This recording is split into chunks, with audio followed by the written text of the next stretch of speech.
Bueno, muy buenos días a todos, bienvenidos, bienvenidos Martín Polo, bienvenidos Juanjo Vázquez, ¿cómo andan? Hola, buen día Nico, Jota, buen día a todos. Buen día, Martín. Buen día, Nico. Bueno, vamos a tener el primer House View local del año, año 2026, un año que no tenemos elecciones locales, así que eso debería ayudar a estar más tranquilos, esperemos. Con mucho movimiento de lo que estuvo pasando tanto internacionalmente, que Martín ya comentó en el House View Global, y también con las implicancias en el mercado local, mejora del riego país, bueno, un cambio de actitud anunciado por el gobierno con compra de reservas que pareciera que viene cumpliendo. Así que nada, vamos a repasar un poco como siempre las variables centrales y macro con Martín y después vamos un poco a mercado, provincias y algo de deuda y acciones con J. Perfecto, bueno Nico, muchas gracias y tal cual como comentás, arrancamos el año con muchas novedades, mucha data internacional, que es un poco lo que está generando la mayor volatilidad hoy en los mercados, pero también a nivel local con muchas cuestiones, incluso para muchas cosas como para festejar o vamos a tratar de ver cuán sólido es esa expectativa de tener un 2026 mucho más tranquilo de lo que fue el 2025.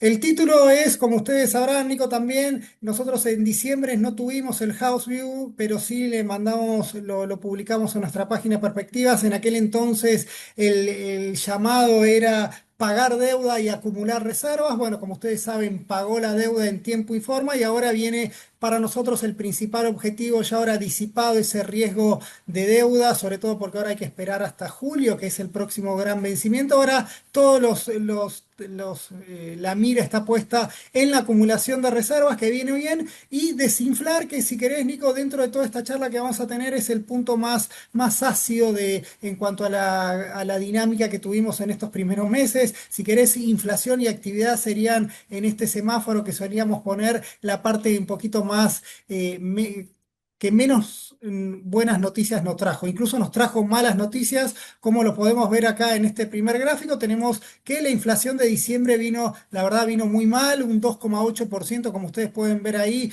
un séptimo mes consecutivos a la suba. Hubo muchos comentarios en cuanto al número de diciembre, a ver si estaba sucio o no, digamos, el precio de la carne, cuánto influía. Lo cierto, Nick, es que cuando miramos la dinámica de la inflación, la principal hipótesis que tenemos que rechazar es que el proceso de desinflación iba al cero naturalmente. Bueno, eso, los números son contundentes en este sentido, en los que los procesos de desinflación y convergencia a una inflación internacional tienden a durar mucho más, ¿no? Es decir, se tarda tiempo en llegar a ese objetivo. Obviamente las condiciones anteriores influyen, pero bueno, lo importante acá es que desde mayo, que si quieren para nosotros, como veníamos comentando, era, si querés, Nico, a mí de este gráfico lo más raro era lo que venía pasando en mayo, allá cuando dio este 1,5%. Bueno, terminamos el año al 2,8, después vamos a hablar un poquito de la de enero, en el cual la vemos tensionada, estamos un poquito más arriba del mercado, por lo tanto este proceso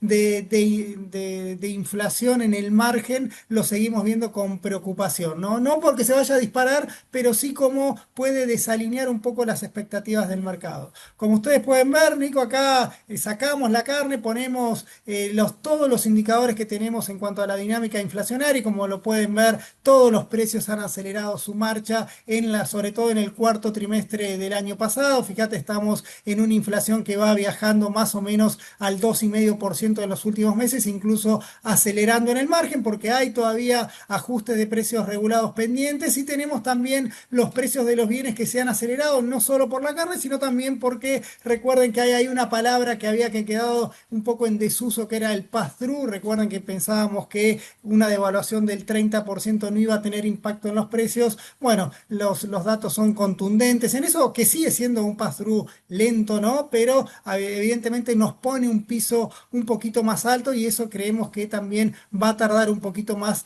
en ir licuándose en tanto y en cuanto el tipo de cambio no se mueva, ¿no? Pero la primer mensaje que tenemos es que la inflación es un tema para mirar, es un tema que a nosotros nos preocupa, sobre todo para los escenarios base que podemos tener y sobre todo si empieza a generar esa expectativa en el mercado en el cual va corrigiendo al alza esas perspectivas. Como digo, no quiero sonar así pesimista en cuanto a que vemos una inflación que no baje a lo largo de todo el año, sino a la luz de los objetivos del gobierno de bajarla bien por debajo del 20%, incluso el mercado espera que suba al 20%. Bueno, nosotros hoy por hoy nos estamos ubicando en un escaloncito más arriba en cuanto a esa dinámica inflacionaria, más cerca del 25% interanual, incluso un poquito más también puede ser. Vamos a ver cómo evoluciona, pero eso es, si quieren, el primer mensaje. La otra luz amarilla, anaranjada que tenemos, Nico, es, bueno, lo que está pasando con el nivel de actividad, que si bien esquivó la recesión, tuvimos un tercer trimestre en el cual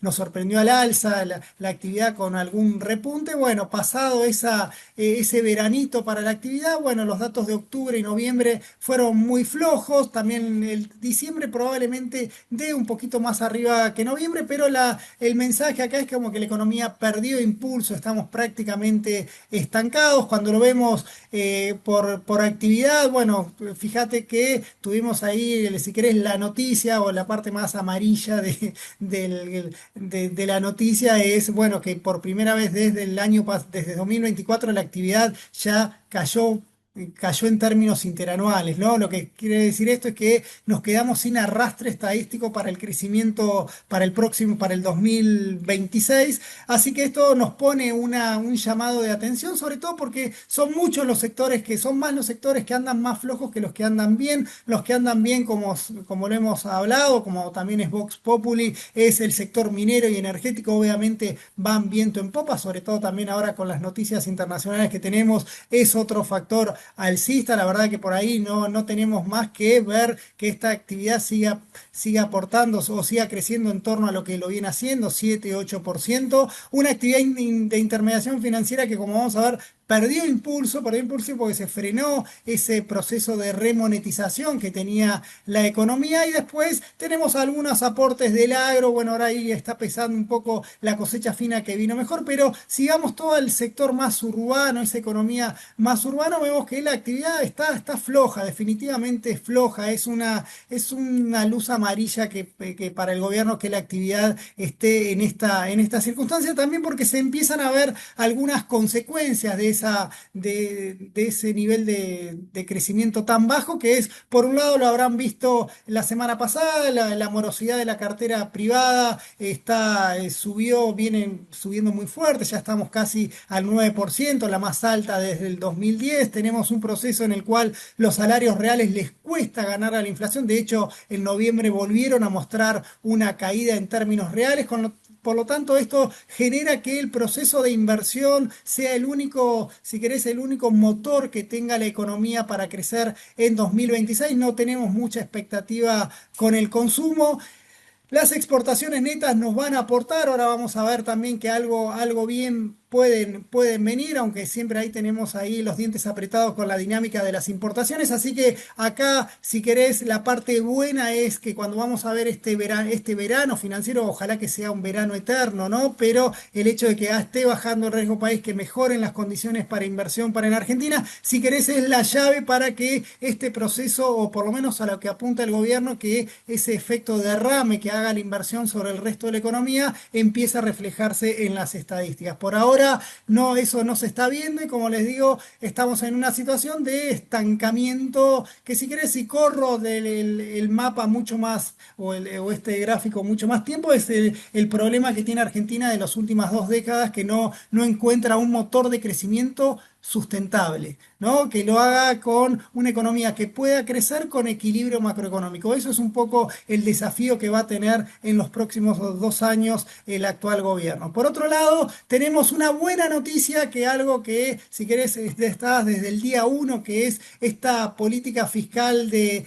equilibrio fiscal, en el cual el gobierno mira con 20 ojos la dinámica del gasto y la dinámica de los ingresos. Si caen los ingresos, el gasto no tiene otra Argentina para ajustar. Así que eso lo festejamos, lo valoramos, creemos que es un driver que tiene los activos argentinos. Fíjate que el año pasado tuvo un superávit primario del 1,4, cumplió la meta a pesar de haber bajado algunos impuestos. Recordemos, no teníamos la ventajita del impuesto país y sin embargo el gobierno, más allá de todo, logró tener un superávit fiscal del 1,4. Tenemos un resultado financiero también positivo del 0,2%, casi igual al resultado financiero que habíamos tenido en 2024, pero acá viene un poco el debate, las trampitas metodológicas, si quieren, el cual tenemos equilibrio. ¿Cómo puede ser que Argentina tenga equilibrio, superávit financiero y sin embargo la deuda pública siga subiendo? Bueno, y ahí entra algo que no voy a profundizar, sobre todo porque no es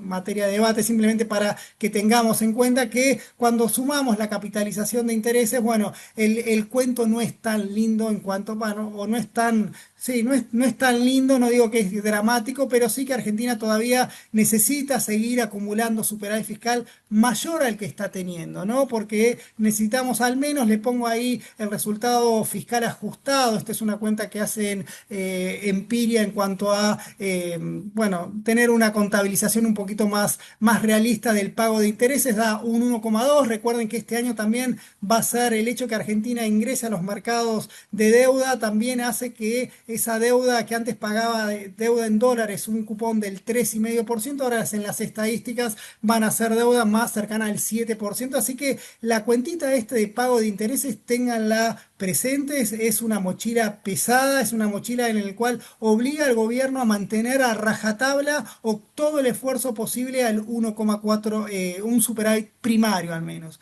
Como ustedes sabrán, nosotros en el llamado a esta reunión le dijimos un mal cierre para un buen año. Bueno, el buen año es esto que les estoy contando, que el gobierno tuvo superávit fiscal. El mal cierre es básicamente por lo que está pasando en el margen, en el cual, en este contexto de una economía estancada, a lo que le tenemos que sumar, afortunadamente también baja de impuestos, bueno, la recaudación nos bajó y esto no pudo ser compensada con más ajuste en el gasto. Por eso es cuando vemos lo que pasó en diciembre, el resultado fiscal de diciembre, si bien estaba escrito y todos los diciembre van a ser negativos o van a ser deficitarios, bueno, cuidado que el déficit fue mayor al que se esperaba y fue mayor al que habíamos tenido en diciembre de 2024. Incluso en los últimos 2 meses también pasó lo mismo, ¿no? Entonces acá el driver que les quiero marcar es no porque no creamos en la voluntad del gobierno en tener equilibrio fiscal, sino en este contexto en el cual la economía no empuja, se le complica cada vez más,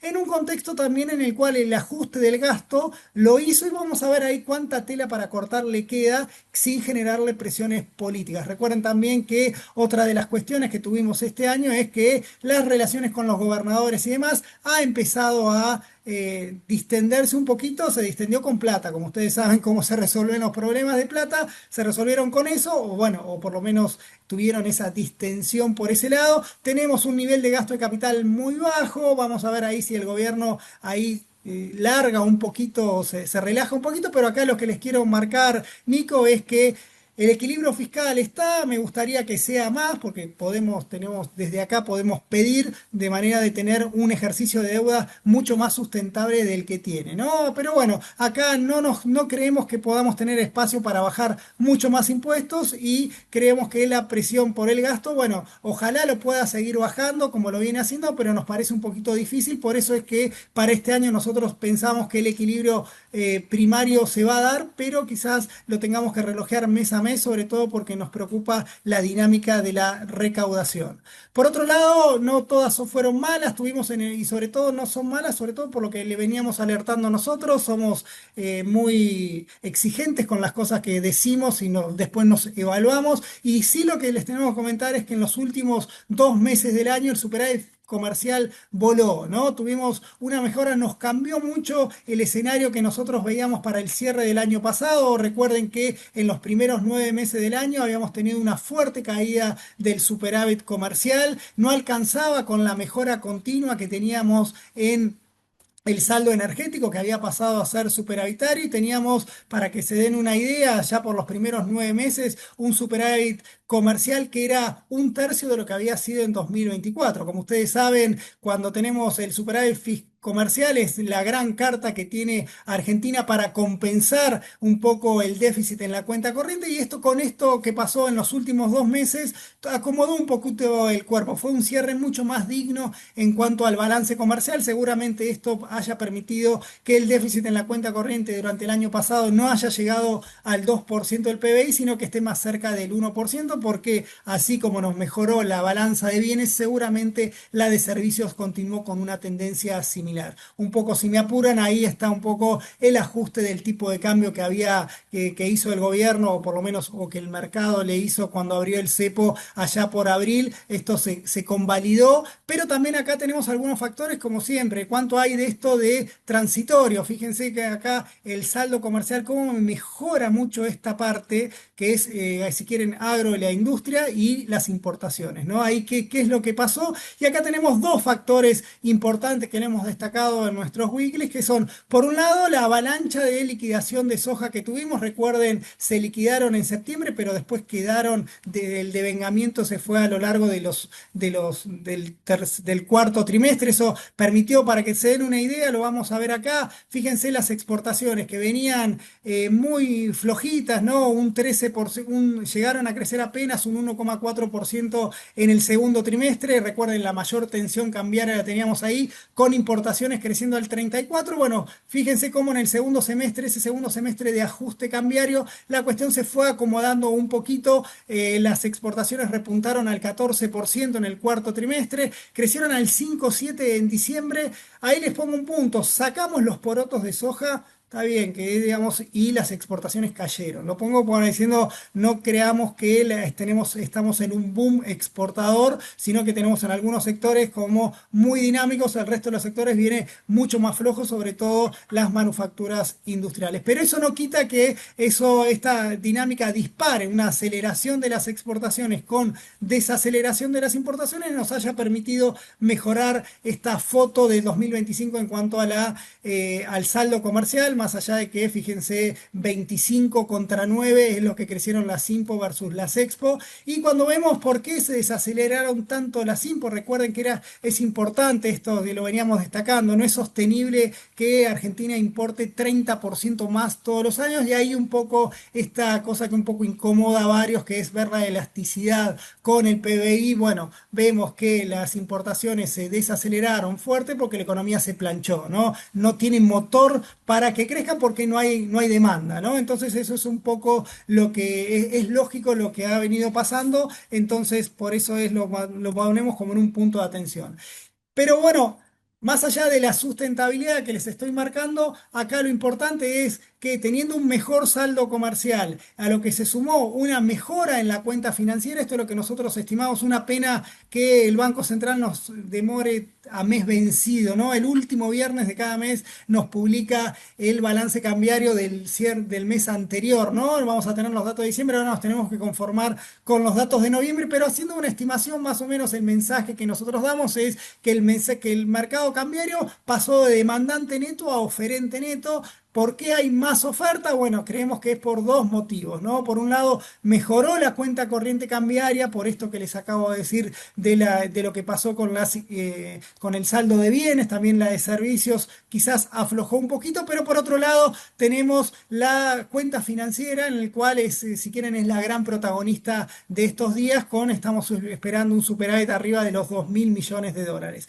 ¿Por qué tenemos una cuenta financiera mucho más distendida y no estas barras tan dramáticas que teníamos allá por septiembre del año pasado? Bueno, está claro que la dolarización de carteras era un gran protagonista de esto. Habría bajado de 4.000 a -1.000. Vamos a ver los datos finales de diciembre, pero por ahí está el número. Lo que tenemos acá, el protagonista que se adelantó al tesoro, por eso ahí el gobierno no está tan apurado en salir al mercado, que es las empresas como se están acudiendo al mercado internacional a emitir deuda. Una parte después de esto lo usan para pagar vencimientos y demás, pero acá lo que les quería mostrar es, fíjense, las barritas grises es lo que ustedes leen en todos los informes, es decir, cuánto llevan emitidas las empresas y provincias en cada uno de los meses. Recuerden, en noviembre fue una fiesta, casi 4.600 millones de dólares. En diciembre aflojó un poquito a 2.100 y después en lo que va de enero hasta ayer con la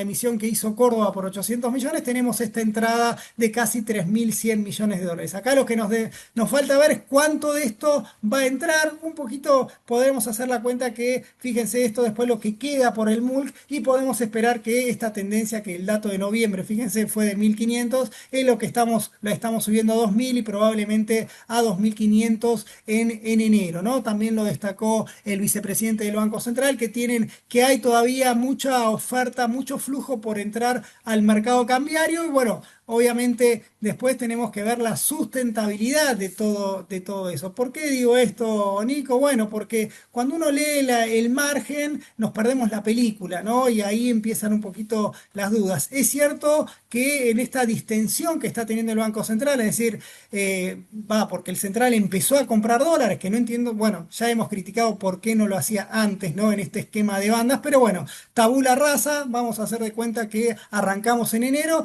y estamos viendo que el Banco Central compra, estamos viendo que el agro está liquidando más. Fíjate que, bueno, era obvio que el gobierno se jugó toda la oferta hasta las elecciones con esta eliminación de las retenciones allá por septiembre. Desde entonces se quedó seco el mercado de agrodólares, pero bueno, en el margen vemos que está repuntando, vamos a 1.800 millones de dólares, que no los quiero desilusionar, pero bueno, es un nivel digamos, mejor al de diciembre, pero bueno, tampoco es que estamos embuchados de dólares por ese lado, ¿no? Por eso fíjense que estamos liquidando 1.000 millones de dólares menos de lo que había sido en enero del año pasado. Acá un poco puede seguir que todavía tenemos la resaca de este adelantamiento de las exportaciones. Por otro lado, sí también tenemos un gran protagonista en la oferta, que ya les hablamos un poco de las emisiones de ONs que están haciendo las empresas y provincias, y por el otro lado tenemos lo que está pasando con los préstamos en dólares del sector privado, de bancos locales. Recuerden,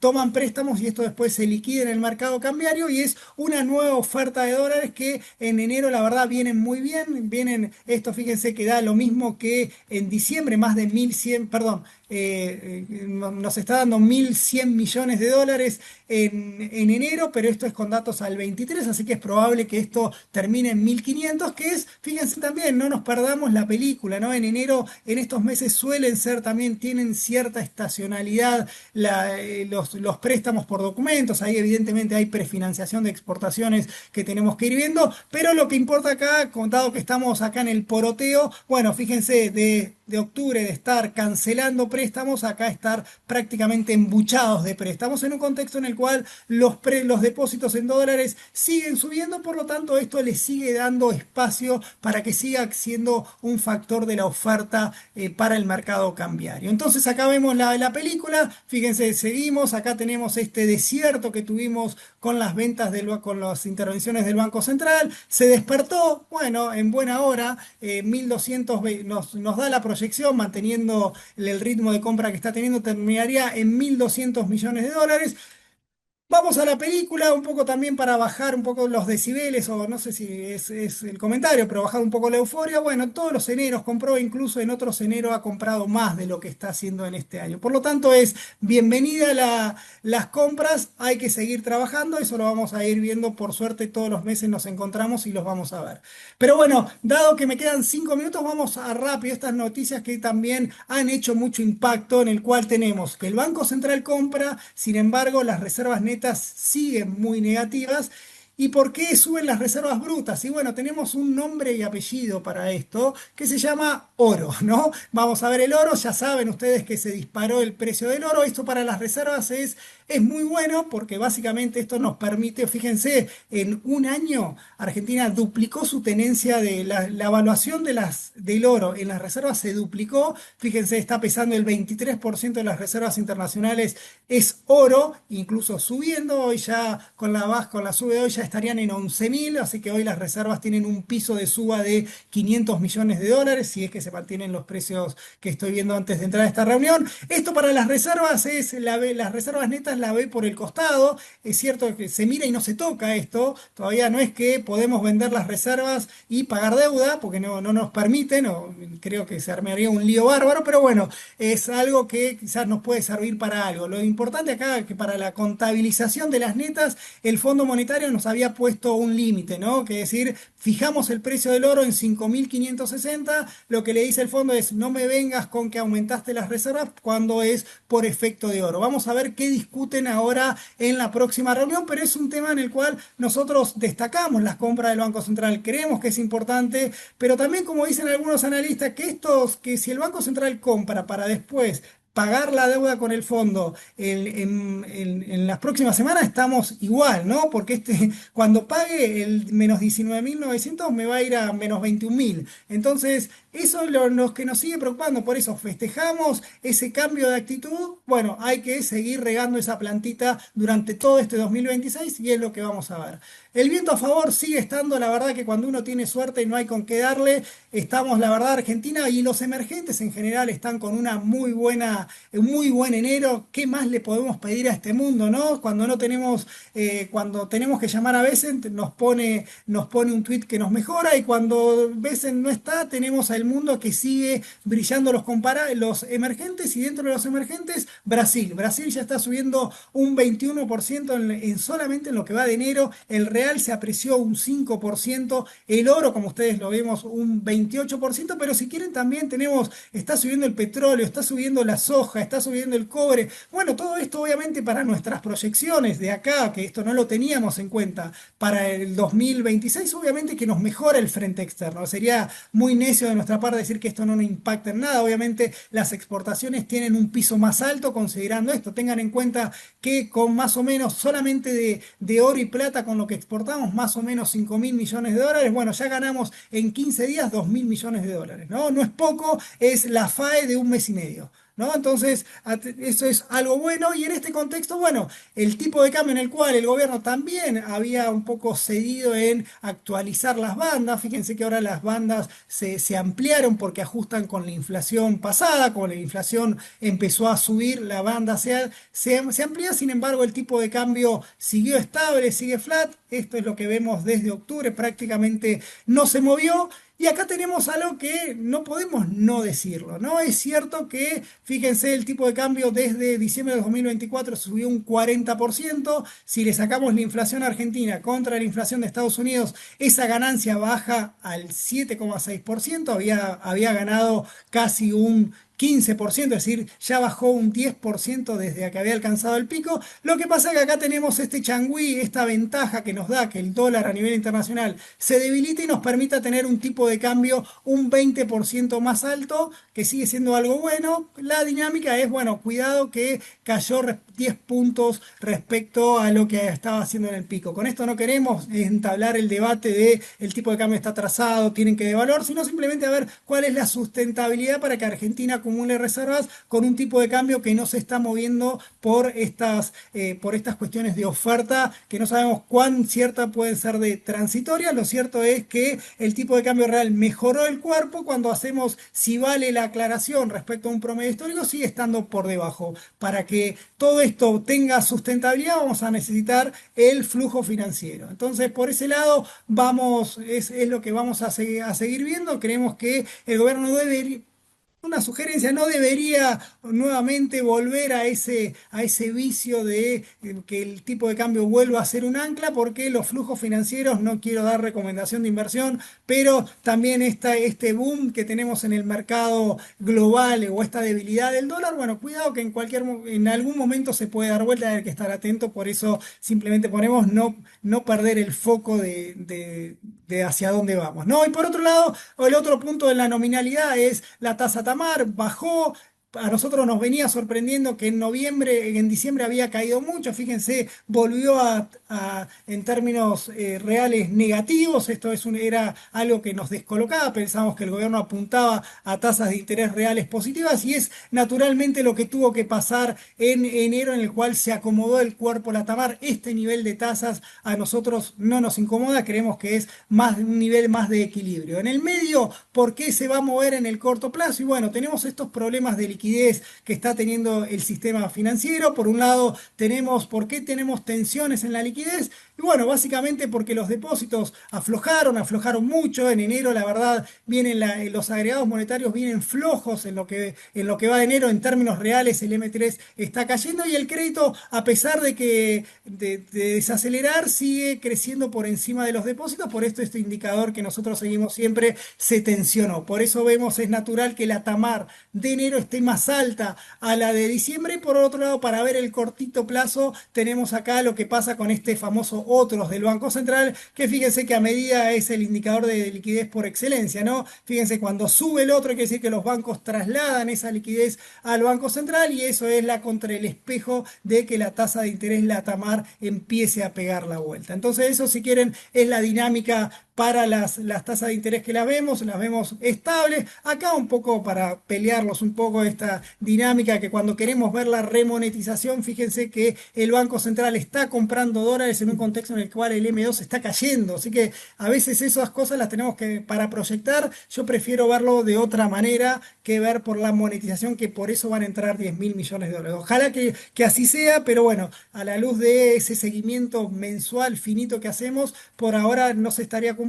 La oferta de dólares no viene tanto por la remonetización de la economía, sino por este boom de empresas que están queriendo aprovechar la ventanita financiera global para traer sus dólares. Y para cerrar, creo que ya estoy en tiempo, bueno, 2 minutos. Perdón, Jota, pero es nuestra proyección para cómo viene este año en el cual vemos si tengo que estimar tasas reales, la TAMAR muy cerca de la inflación. Hasta que no nos baje la inflación, la TAMAR no va a bajar. Y en ese contexto un poco me parece que si tengo que describir un camino, un círculo virtuoso que pueda tener las dinámicas, las variables, esta carrera nominal, debería ser que a medida que la inflación vaya bajando, porque tiene su proceso de desinflación un poquito más lento, como les dije, nosotros somos un poquito menos optimistas que el mercado, que se está esperando la de enero en 2,4 o en 2,5 o el REM en 2,1. Creemos que va a andar más cerca de la que fue en diciembre, nos podemos equivocar naturalmente, pero el hecho de que la inflación tenga un piso más alto nos pone un piso más alto para la tasa de interés, que creemos que debe mantenerse en los niveles de la inflación. Y por otro lado, lo que creemos que es un camino que no tenemos que perder de vista, que el tipo de cambio no vuelva a atrasarse y volver a la tensión que tuvimos el año pasado, en el cual llegamos a estos niveles, ¿no? Entonces ese es un poco el punto que les quería marcar, como para ver la dinámica para los próximos meses, cómo vamos. La tensión, Nico, la parte buena. Mercado, acumulación de reservas, muy bien 10. La parte un poquito más regular es lo que está pasando con la inflación y sobre todo con el nivel de actividad. Buenísimo, Martín. Muchas gracias. Muy claro. Creo que claramente resalta las dinámicas que venimos teniendo y las tensiones que vamos a tener por lo menos los próximos 2 o 3 meses en esta estabilidad de precios y quizás con este viento de cola internacional que nos acompaña y nos ayuda a sostener las variables en estos niveles. Bueno, Jota, te lo dejamos a vos, a ver si podemos Perfecto. avanzar y no te Voy a arrancar seguimos. rápido. Voy a hacer, mira, tengo que hacer una breve introducción a lo que está pasando afuera porque la verdad es lo que me lleva a pensar de que el carry va a ser una buena alternativa de acá hasta la cosecha, y la verdad lo que está pasando en el mundo es que se está poniendo en duda el dólar como reserva de valor, como unidad de cuenta, y eso está generando todo este rally que se viene dando principalmente en los metales, también en la suba de los commodities, en la apreciación de las monedas emergentes y en la búsqueda de carry trade. Principalmente, bueno, se vio en Brasil, se vio en otros países. Me parece que es lo que nos va a ayudar a este puente de los meses de febrero y marzo, puedan sobrellevarse sin desplazamientos de tipo de cambio nominal altos, por debajo de la inflación, me parece, en mi humilde opinión, y por eso el carry trade va a ser bueno. Y bueno, ¿Qué detonó esta circunstancia de poner en duda la reserva al dólar como reserva de valor? Parece que fue lo que pasó en Japón. Fíjense, las tasas largas de Japón en lo que va en lo que fue de 2025 subieron 100 puntos. Ahí tienen la evolución del bono de 30 años de Japón. La primer ministra de Japón quiere ser reelecta ahora en la votación del 8 de febrero. Propuso bajar el IVA a los alimentos por el impacto que se viene dando de la inflación en la población japonesa. Y esta circunstancia y estas dudas en cuanto a cómo financiará esta baja de los ingresos, en un contexto en donde la deuda bruta de Japón es 235% del PBI y la neta es 130% del PBI, lleva a muchos agentes a pensar que Japón, para tratar de evitar el impacto en el tramo largo de la curva cuando necesita refinanciar parte de los vencimientos de este stock de deuda que acumuló, este stock enorme, se va tentado a desarmar las posiciones en Treasuries. Recordemos que Japón es el segundo tenedor de Treasury por debajo de la Reserva Federal de los Estados Unidos, que es el gráfico que pueden ver a la derecha abajo, en donde conserva prácticamente el 20% de la tenencia de bonos en relación al stock que tiene la Reserva de los Estados Unidos, y esto va a llevar a, para tratar de evitar el impacto en el tramo largo de la curva norteamericana, a que la Fed termine ampliando su balance y aumente la oferta de dólares en el mercado. Recordemos que, bueno, hay una circunstancia muy particular en cuanto a la deuda norteamericana. El porcentaje que viene destinando al pago de intereses sobre el total de los recursos tributarios aumenta vertiginosamente. En el 2024 era el 12% del total de los ingresos, en el 2025 terminó siendo 19% de los ingresos. La tasa promedio del stock de la deuda es de 3,4%. La curva está por encima de ese 3,4%. Ahora vamos a ver la proyección, obviamente te da de una deuda de 102% sobre el PBI a que llegue a 150%. Vamos a ver cómo se da. Esta es la proyección preliminar.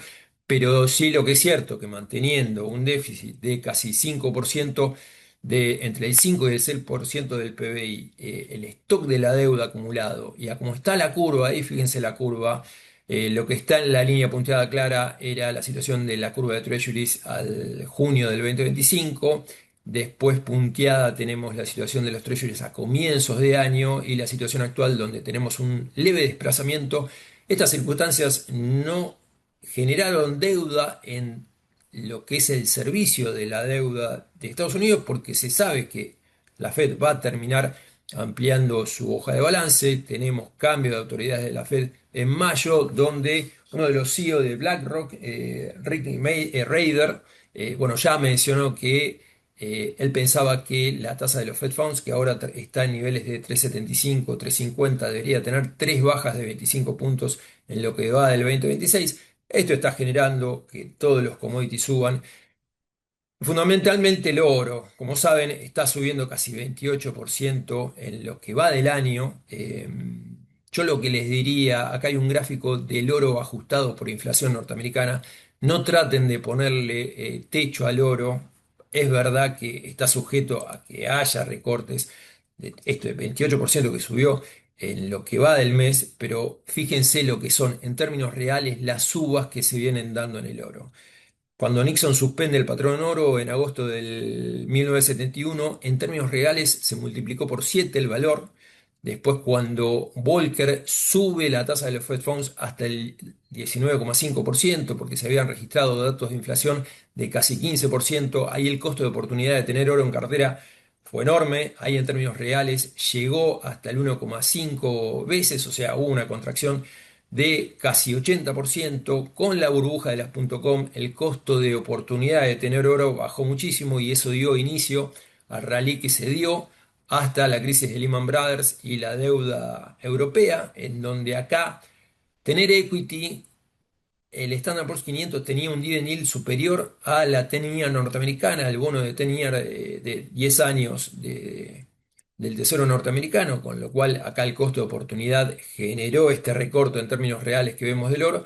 Y ahora estamos en el tercer rally, en donde para mí, si bien subió muchísimo en lo que va de enero, Consideraría que es un error pensar que el techo está cerca, la verdad que nadie lo sabe, la dinámica de la deuda norteamericana lleva a pensarme que nadie lo sabe, que puede tener un valor mucho mayor.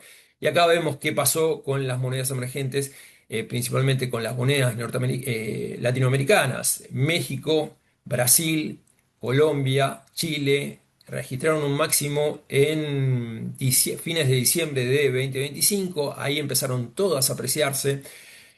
Esto en línea también con la baja de la tasa de los Fed Funds, había estado entre 5,50 y 5,75 hasta septiembre de 2024, ahí empezó a generarse el descenso. Yo creo que esta apreciación, que es notable, tiene espacio para seguir porque el DXY, que lo podemos ver acá arriba, va a ir a buscar niveles de 90 puntos, ahora está quebrando un soporte al alza que venía registrando desde el 2010, y las circunstancias me llevan a pensar a que se va a dar lo que quiere Trump, que es un dólar más depreciado que de alguna manera fuerce al resto de los bancos centrales a seguir comprando treasuries para evitar la apreciación de sus monedas, y no lo están haciendo dadas las circunstancias que les mencionábamos. Por eso lo que se está viendo de los bancos centrales en el mundo es que siguen comprando oro al mismo ritmo que lo venían teniendo, no es que se incrementó. Eh, Vamos al dólar. ¿Qué me lleva a pensar todas estas situaciones? Yo la verdad que venía hablando en el último House View de una ventana de carry trade hasta fin de enero. Recuerden que en febrero hay una baja estacional de demanda de pesos. Y va a haber un efecto que se va a registrar a partir de este año, que es los adelantos a ser aprobados por las asambleas de los accionistas de dividendos del ejercicio 2025, que van a demandar dólares por MULC. Eso hay algunas empresas que, bueno, ya se sabe que van a ir por ese camino, Ternium Argentina, entre ellas.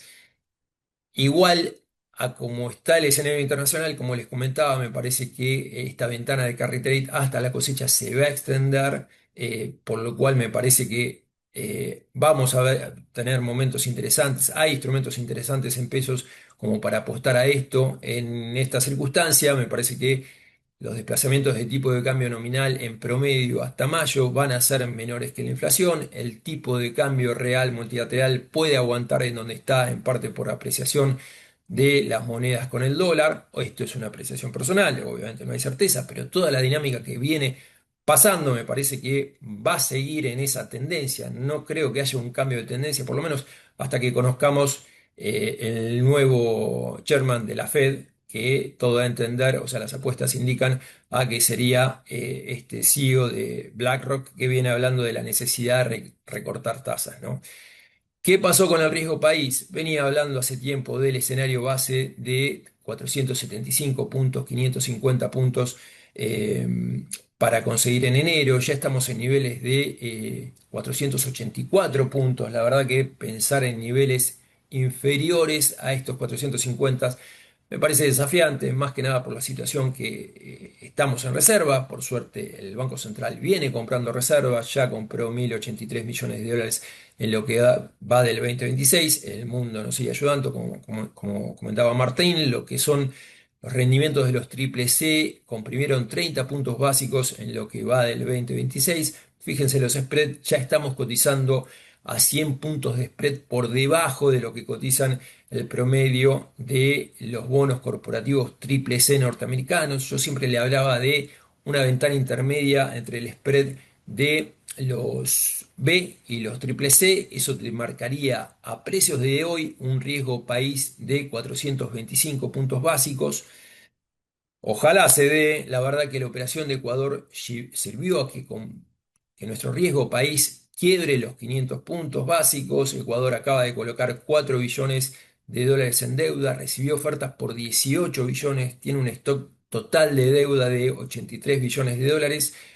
Colocó un promedio de 8,975%, bonos al 2034 y al 2039, con los cuales va a realizar recompra de bonos 2030-2035, que es lo que seguramente va a terminar haciendo el gobierno en el primer semestre del 2026, más allá que Caputo haya mencionado que no ven la necesidad inmediata de recurrir al mercado internacional. Hay que despejar el horizonte de vencimientos. Recuerden que se vencen los repo en el 2017. La situación de reservas no da para que estemos sufriendo cada 6 meses cómo pagar los 4.200 millones de dólares del servicio de la deuda de los bonos hard dólar. Pero la expectativa de que se haga este movimiento me parece que va a terminar ayudando a que comprima algunos puntos adicionales, pero a como estamos ahora, yo le diría que estamos en una situación más para mantener que para agregar deuda soberana. A lo sumo,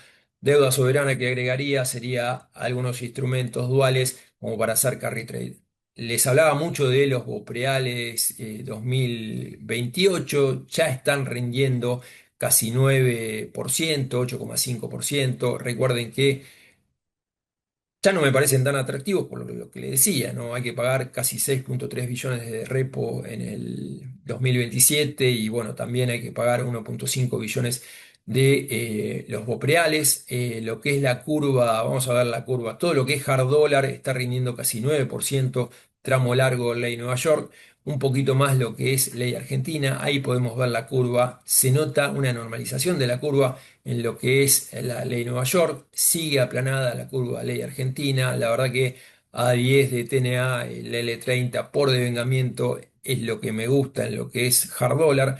Pensar en compresiones adicionales con ganancias de capital en el tramo largo, ¿qué es lo que te daría el ejercicio si terminamos rindiendo rendimientos similares a los países triple C o B menos sin tantos conflictos? Esto es sacando Ucrania, que acá lo ven en la línea amarilla? Obviamente tendríamos rendimientos, tendríamos que pensar en rendimientos de 7,2%, con lo cual te darían una ganancia de casi 10% de capital, pero recuerden que a como están estructurados estos bonos, el interés corriente termina siendo muy bajo, 5%, y esto dificulta la posibilidad que se dé este escenario con los riesgos que tienen nuestros bonos en cuanto al stock de reservas tan bajos que tiene el gobierno y el hecho de que no accedió todavía a los mercados internacionales y están las sentencias de juicios que vamos a ver cómo se maneja ese tema, pero son temas que la verdad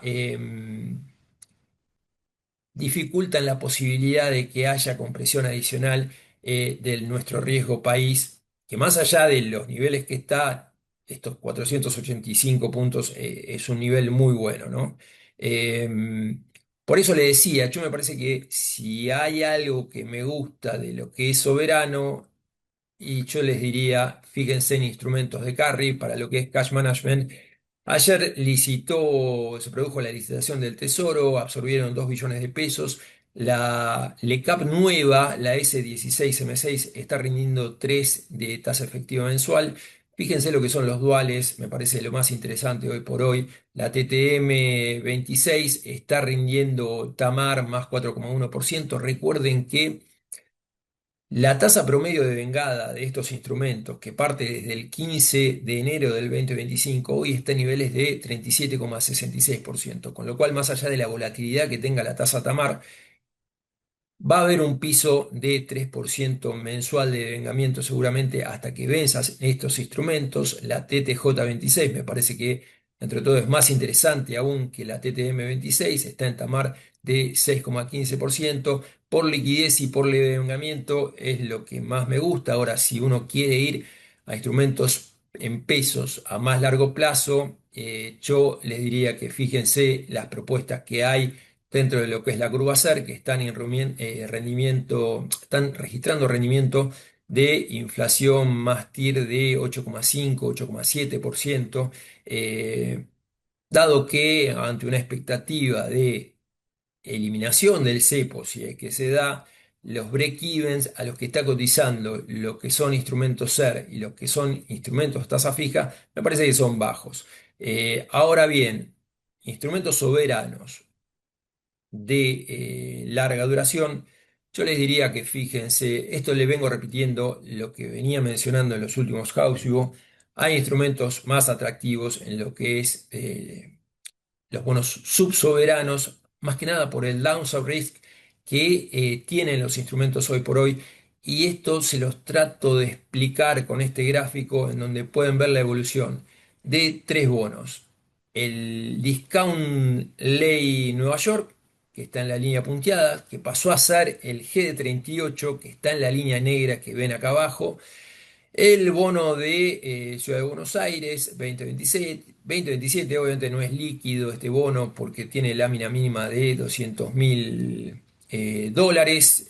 Ya se pagó en junio de 2025 un tercio del vencimiento. Ahora muta este bono a el BDC 33, que ya lo hablamos en los otros House View, ahí lo pueden ver en línea amarilla. Y lo que es el bono de Santa Fe SFD, perdón, Santa Fe 2027, tiene lámina mínima alta. Este mutó al SFD 34, que está rindiendo 8,5%. Hoy por hoy lo más atractivo que veo es este bono de Santa Fe rindiendo 8,5%. Recuerden que Santa Fe tiene 450 millones de dólares, perdón, 540 millones de dólares en el sistema financiero local. Tiene bono SER por 620 millones de dólares y bueno, accedió al mercado para conseguir 800 millones de dólares para hacer obras de capital. Hoy por hoy la provincia tiene deuda financiera neta, este bono está rindiendo 8,5%. Tiene lámina mínima de 1.000 dólares, es muy líquido en Bima, me parece que es la opción más atractiva que hay hoy por hoy. Acá ven las tablas del rendimiento de los bonos, ahí vemos, seguimos con los cortos, con el CO27D, que ahora vamos a hablar, es el bono de Córdoba. Lo malo de este bono es que tiene lámina mínima de 150.000 nominales y hay que conseguir afuera. SF27D también tiene lámina mínima de 150.000 nominales, ya acaba de amortizar un tercio en noviembre de este año, el bono de Mendoza PMM 29, el de Neuquén, el de Salta y lo que es tramo más largo, les diría tramo medio, duration de 5 años, este bono de Santa Fe SFD 34, el Córdoba 32 y el de Ciudad de Buenos Aires, que ya comprimió mucho, venimos hablando muchísimo de este bono, ya está rindiendo 7,3%. Era un bono muy interesante en el momento de suscribirse.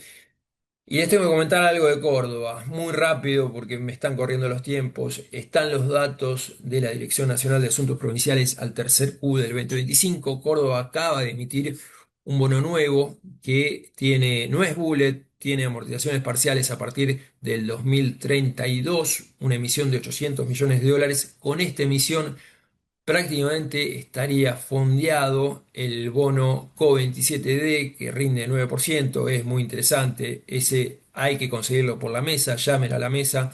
Pero bueno, algo para monitorear de Córdoba. En todas las provincias el resultado del tercer Q del 2025, recuerden que ahí también está el impacto de la elección bonaerense a comienzos de septiembre de 2025, lo que se ve es un deterioro de los resultados financieros en lo que es Córdoba acumulado. En los últimos 4Q el resultado financiero mutó de resultados positivos muy altos a una pérdida de 120 millones. En el último Q fueron 33 millones de dólares que comparan contra 332 millones de dólares del tercer Q de 2024. Lo único para destacar y como para monitorear el incremento que se viene dando de los gastos corrientes. Es lógico que cuando cae la inflación comparable de estos periodos fue 31,8%, los ingresos subieron 31%, pero los gastos corrientes subieron 57%. Esto vamos a monitorearlo. Igual el stock de la deuda de Córdoba de privados es muy bajo, va a subir con estas colocaciones y la provincia está muy bien administrada, pero bueno, hay que mencionarlo. Acá están los datos provinciales, fíjense los que les mencionaba. Se viene registrando un deterioro de los resultados financieros sobre los ingresos totales. Más allá de eso, el stock de la deuda de la mayoría de las provincias en términos de su producto termina siendo muy bajo. El único que tiene dos dígitos es Jujuy, pero tiene un superávit muy alto. Hay provincias que hay que ir monitoreando, en el caso de Chaco, bueno, Tierra del Fuego ya se conoció el problema, tiene un bono que está garantizado por regalías, que dentro de todo le evita un problema mayor, creo que va a evitar un problema mayor. Bueno, y Buenos Aires, que el resultado financiero tiene un déficit que viene arrastrando de 2.000 millones de dólares, que es el casi el 7% del total de los ingresos. Acá adjunto la tabla de fundamentals para que lo vean cuando les llegue el informe. Y vamos a pasar a lo que es corporativos. Me quedan 5 minutos, no me queda nada. Acá les adjunto la tabla de qué estoy viendo como interesante. La verdad que la colocación que hubo, que mencionaba Martín, que es casi 3.000 millones de dólares en lo que va de enero, y bueno, post resultado electoral en noviembre llegamos a 4.000 millones de dólares. eh, También está ayudando con la compresión que se viene dando en los soberanos a que siga comprimiendo el rendimiento de los bonos corporativos. Es difícil encontrar rendimientos superiores al 8%. Telecom es el único, pero que es interesante. Acá les marco el TLCPO como para que tengan en cuenta. Es un bono líquido, ley argentina. En lo que es de corto plazo, la mayoría de los instrumentos que están rindiendo muy bien son callable, o sea, pueden ser rescatados. No obstante, fíjense en el caso de Denor, que es ley argentina de NC8O, acá la particularidad que paga cable, con lo cual tiene un precio de 104, el valor técnico es 104,1 por los intereses corrientes que viene acumulado. Y les adjunto la tabla de fundamentals, que está hecho en base a macros de Bloomberg. Acá lo que ven sombreado en amarillo son emisores en donde hay que poner cierta lupa para estudiarlos. Es verdad que Bloomberg tiene una metodología de carga de datos que hace que haya leves diferenciaciones con los datos que presentan en los balances de la compañía. Por ejemplo, YPF, el EBITDA de los últimos 4 trimestres es 4.500 millones de dólares, Bloomberg muestra 3.900 millones de dólares. Pero bueno, lo que te llevó a todas las colocaciones que se vinieron dando en el cuarto Q del 2025 y que se registraron en lo que va de enero es que prácticamente todas las compañías tengan un cash por encima de la deuda financiera corriente, salvo unos casos puntuales, como los que son el MSU Energía SA, que está muy apalancada, igual obviamente está con generadores térmicos recibiendo todos los meses ingresos por la venta de energía. Y bueno, hay Mastelone que va a haber un canje amigable de ON. Recuerden que la maneja Arcor, prácticamente desde Arcor, los propietarios con el 51% de Mastelone trabaron la ejecución del call, pero eso va a terminar saliendo por la justicia. Acá tienen los tablos para que lo vean. Una situación bastante particular es CGC, es para ir monitoreándola. Tiene activos como para vender en el peor de los casos. Igual consiguió refinanciar gran parte de los vencimientos que tiene en este 2026 con una colocación de casi 200 millones de dólares que hubo en el mercado internacional. Tiene para vender eh, el porcentaje de tenencia que tiene en Transportadora de Gas del Norte, con lo cual no creo que haya problemas en el corto plazo, pero bueno, sí hay que monitorearlo. Y vamos a acciones que no me queda nada, me quedan 2 minutos.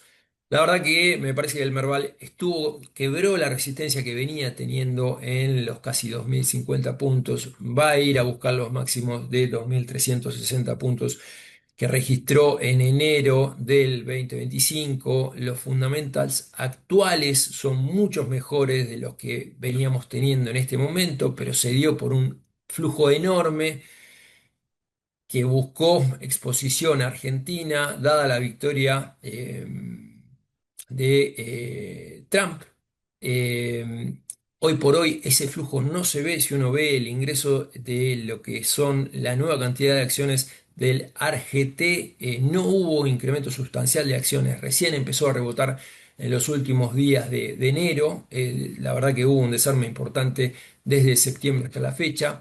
Pero bueno, la verdad que como está la circunstancia internacional y como están esta perspectiva de commodities volando, actividad económica repuntando y todo lo que venimos mencionando, seguramente la exposición va a empezar a aumentar. Nos mantenemos optimistas en lo que es Pampa, Vista, Vima y Terma Argentina. Acá tienen los ratios, solamente para comentar. Algo muy breve, Vima va a ser una gran pagadora de dividend yield, hoy por hoy está rindiendo 1.700 millones de dólares.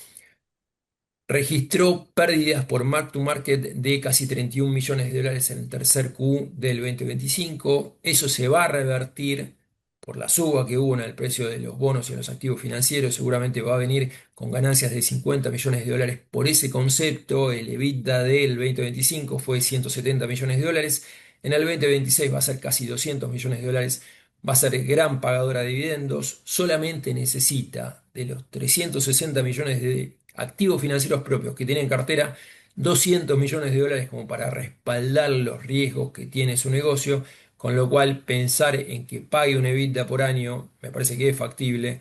Es como para tener en cuenta. Pampa, hay que pensar un EBITDA de 1.300 millones de dólares, no los 964 millones que viene acumulando al tercer Q del 2025. Estos 1.300 es pensando en el 2026. Vista, vamos a ver la aprobación de la asamblea que hubo en el día de anteayer, si mal no recuerdo, para aumentar capital social o tomar nueva deuda. Seguramente va a estar enfocada en comprar o los activos de Equinor o algunos activos de Shell. La verdad que con el management, con lo que viene trabajando el management, y con lo que fue la operación de la compra de Petronas Argentina a Enterprise Value EBITDA por debajo de 2, hay que tener un voto de confianza.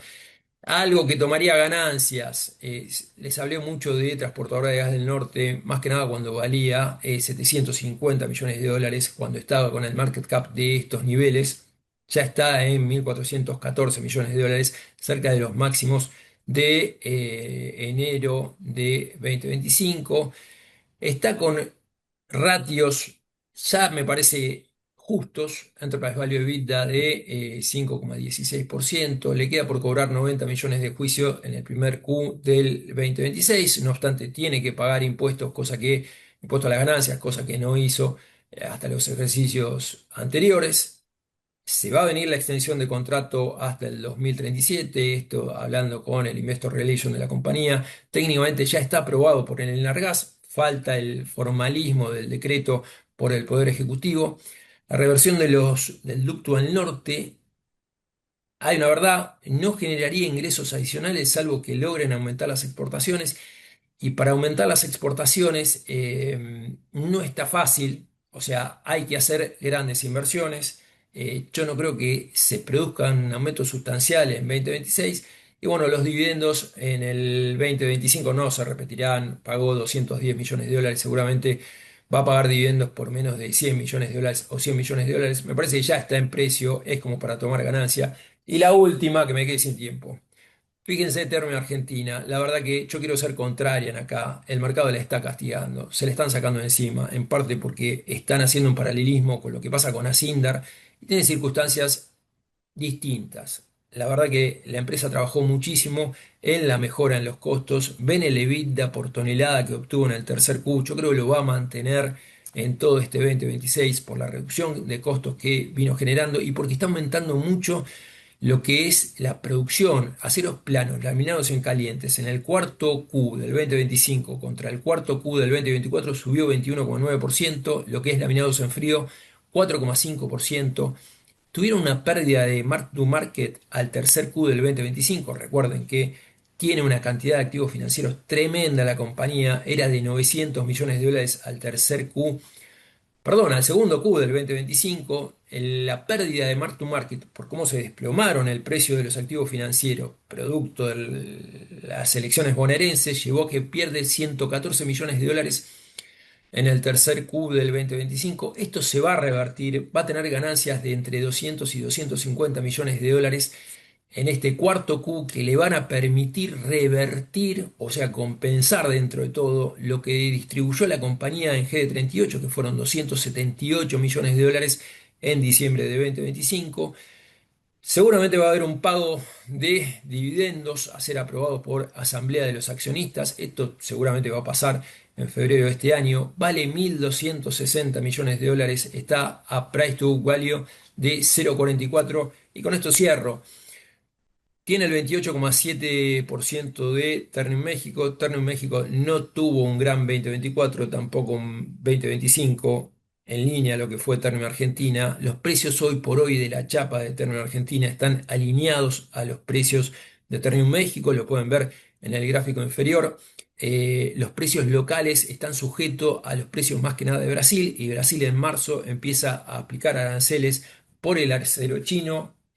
Ternium México empezó desde enero a aplicar aranceles del 50% al acero chino, con lo cual este 28,7% va a generar muchas más ganancias en Ternium Argentina por el aumento no solamente de precios, sino también de volumen de Ternium México, y por la circunstancia local en donde pensar en 200 millones de EBITDA para Ternium Argentina para este 2026 es muy posible. Recuerden, Ternium México, el patrimonio neto a fin del 2026 eran 7,6 billones de dólares.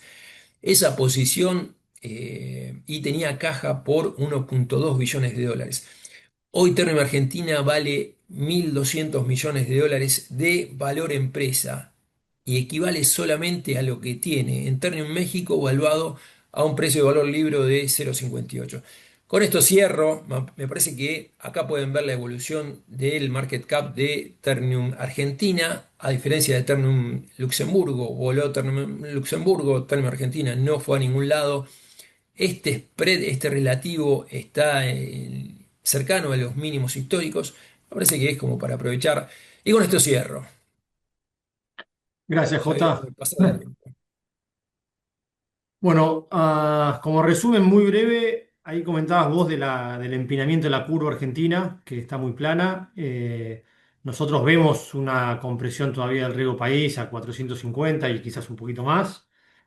Que, como decía, explicabas, da la mejor conveniencia de estar en la parte media de la curva para una compresión, pero vos el trade relativo lo ves en más un empinamiento que en la parte media, digamos.